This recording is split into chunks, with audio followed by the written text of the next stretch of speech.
Students, अभी हम देखते हैं गति के प्रकार के बारे में अध्ययन करेंगे।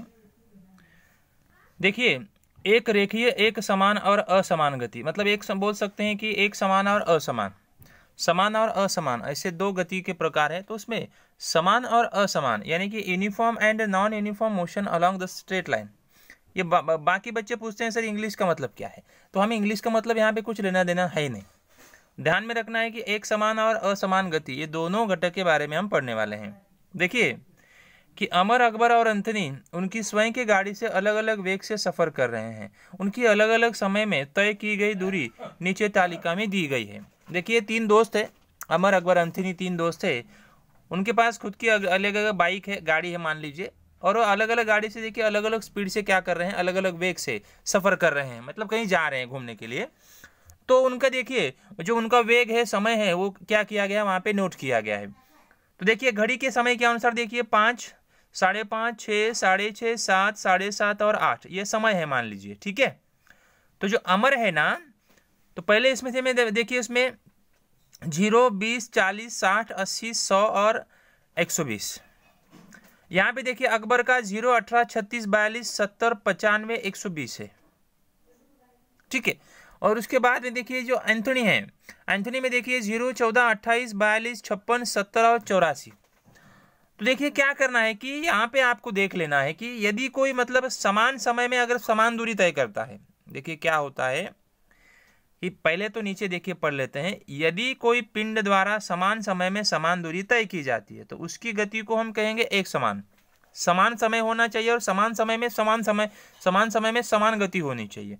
तो देखिए यहाँ पे समय किससे किससे हो रहा है, मतलब ये 5, 5:30, मतलब इसमें देखिए आधे 30 मिनट का फर्क है। यहाँ पे देखिए कितना है, 30 मिनट जो भी रहेगा, तो 30 का फर्क है। तो 5 से लेके आधे घंटे में देखिए 20 किलोमीटर चला। फिर देखिए उसके बाद आधे घंटे के बाद 40 किलोमीटर चला, यानी 20 और यहाँ पे 20 का फर्क है, समान जा रहा है।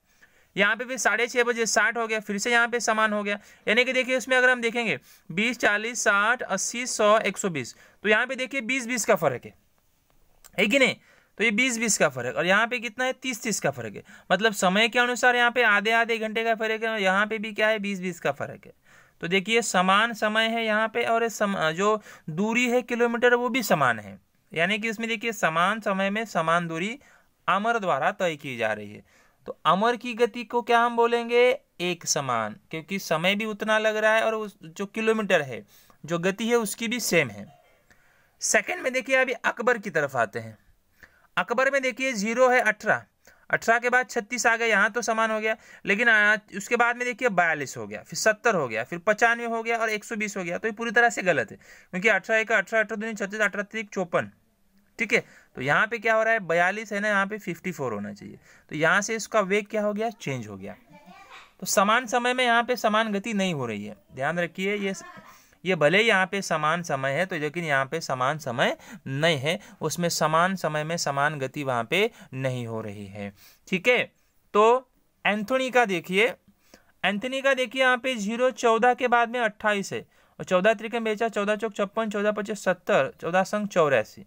एंथनी का भी देखिए समान समय में मतलब यहाँ पे 14 किलोमीटर का फर्क है। समान समय भी समान है, और किलोमीटर जो दूरी है वो भी वहाँ पे क्या किया जा रहा है, समान समय में समान दूरी वहाँ पे तय की जा रही है, ठीक है।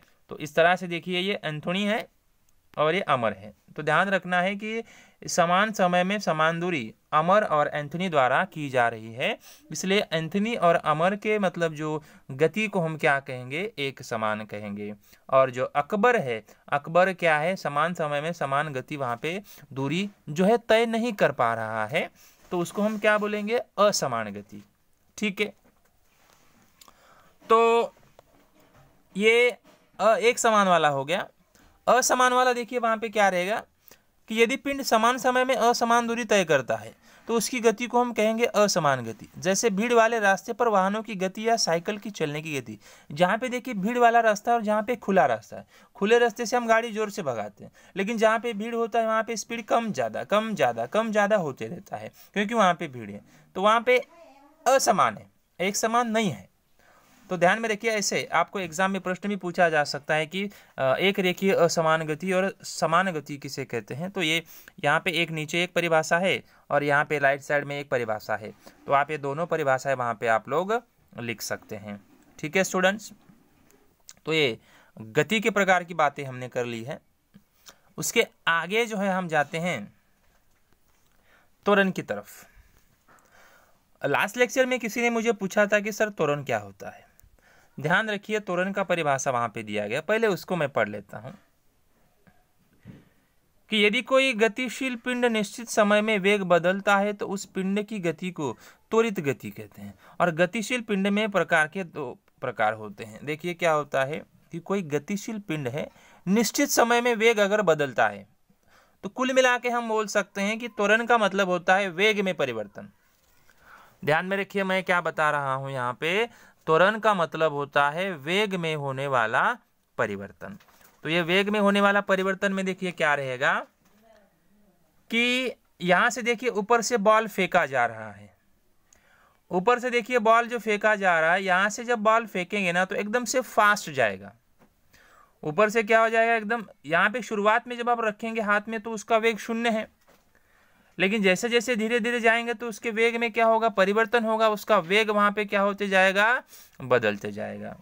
तो ये यहाँ पे बॉल के इसमें क्या होगा, वहां पे वेग में परिवर्तन वहां पे हो रहा है। तो जहां पर वेग में परिवर्तन होता है उसको हम बोलेंगे त्वरण, जिसको हम बोलते हैं एक्सेलरेशन, एक्सेलेटर बोलते हैं जिसको, एक्सेलरेशन बोलते हैं ना, गाड़ी का एक्सेलेटर दबाओ।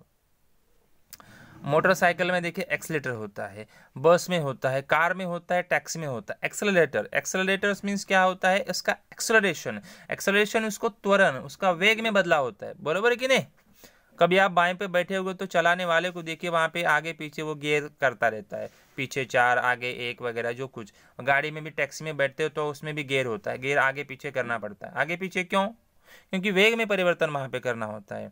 तो हर एक गियर के हिसाब से कभी स्लो जाना है तो कभी स्पीड से जाना है, तो ये सब क्रियाएं देखिए वहां पे क्या होती है, घटित होती रहती है। तो उस बात को ध्यान में रखिए, त्वरण का मतलब होता है वेग में होने वाला परिवर्तन। ठीक है, तो देखिए त्वरण अगर हमें ज्ञात करना है तो देखिए उसका सूत्र क्या होता है, वेग में परिवर्तन बटे समय। ध्यान रखिए त्वरण का सूत्र क्या रहेगा, वेग में परिवर्तन बटे समय। अगर यदि प्रारंभिक वेग u, ध्यान रखिए प्रारंभिक वेग के लिए जो चिन्ह होता है u, समय के लिए t होता है, और अंतिम वेग जो क्या होता है v। ध्यान रखिए गणित में आपको काम आएगा, मतलब संख्यात्मक प्रश्न जो विज्ञान करेंगे ना उसमें आपको काम आएगा, 10वीं में भी है। अंतिम वेग को v कहते हैं, समय को t कहते हैं, और प्रारंभिक वेग को हम u कहते हैं, और त्वरण को देखिए a कहते हैं। तो त्वरण a बराबर देखिए अंतिम वेग माइनस प्रारंभिक वेग बटे समय, यानी कि a बराबर कोष्टक में v माइनस u बटे t हो जाएगा। त्वरण का सूत्र देखिए, त्वरण अगर आपको ज्ञात करना है तो a बराबर देखिए v माइनस u बटे t होता है। देखिए वैसे मैंने परिभाषा पहले से ही पढ़ी है, यदि कोई गतिशील पिंड निश्चित समय में वेग बदलता है तो उस पिंड की गति को त्वरित गति कहते हैं। और गतिशील पिंड में देखिए 2 प्रकार के त्वरण होते हैं, एक होता है एक समान, दूसरा होता है असमान। वो क्या है देखिए नीचे, यदि देखिए समान समय में वेग समान परिवर्तन होता है तो वो एक समान हो गया। समान समय में अगर समान वहां पे त्वरण हो रहा है तो एक समान त्वरण हो गया।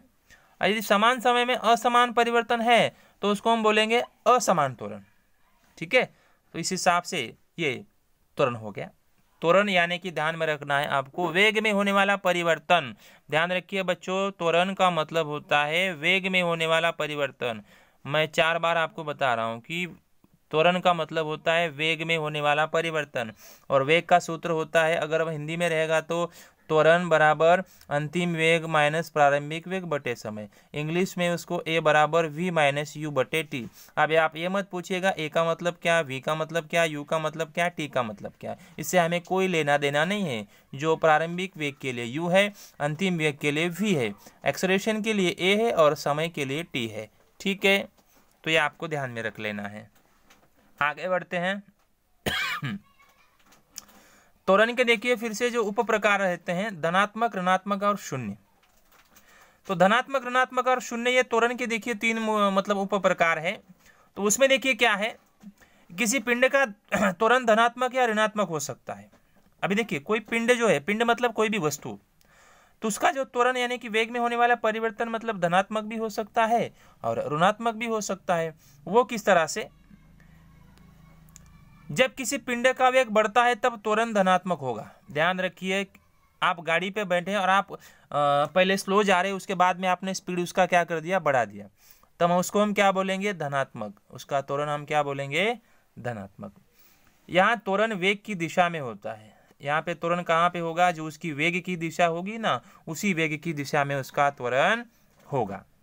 और उसके बाद में देखिए, जब किसी वस्तु का वेग कम होता है तब ऋणात्मक त्वरण होता है। ध्यान में रखना है कि जब किसी वस्तु का वेग वहां पे कम हो जाएगा तो वो त्वरण क्या हो जाएगा, ऋणात्मक हो जाएगा। क्या हो जाएगा, ऋणात्मक हो जाएगा। और ऋणात्मक त्वरण को देखिए अवत्वरण या मंदन कहते हैं। जो ऋणात्मक यानी कि माइनस वाला, जिसमें वेग कम होता है वो ऋणात्मक हो गया, और जिसमें वेग ज्यादा बढ़ने लगता है वो धनात्मक हो गया। और वेग अगर विपरीत दिशा में है, यानी कि वेग स्थिर होने पर त्वरण शून्य होगा, वेग में किसी प्रकार का बदलाव हो ही नहीं रहा है, तब हम उसको क्या बोलेंगे कि वहां पे त्वरण क्या है, शून्य है। क्या बताया जा रहा है कि वेग वहां पे अगर स्थिर है, उसमें कोई भी किसी भी प्रकार का वहां पे अगर बदलाव नहीं है, तब हम उसको क्या बोलेंगे कि वो त्वरण क्या है, शून्य है। एकदम से क्या रहेगा, वहां पे शून्य रहेगा। तो इस तरह से देखिए स्टूडेंट्स, ये धनात्मक, ऋणात्मक और ये तीनों मतलब उसके क्या है, प्रकार है। शून्य त्वरण, धनात्मक त्वरण, ऋणात्मक त्वरण, ये उसके क्या है, प्रकार है।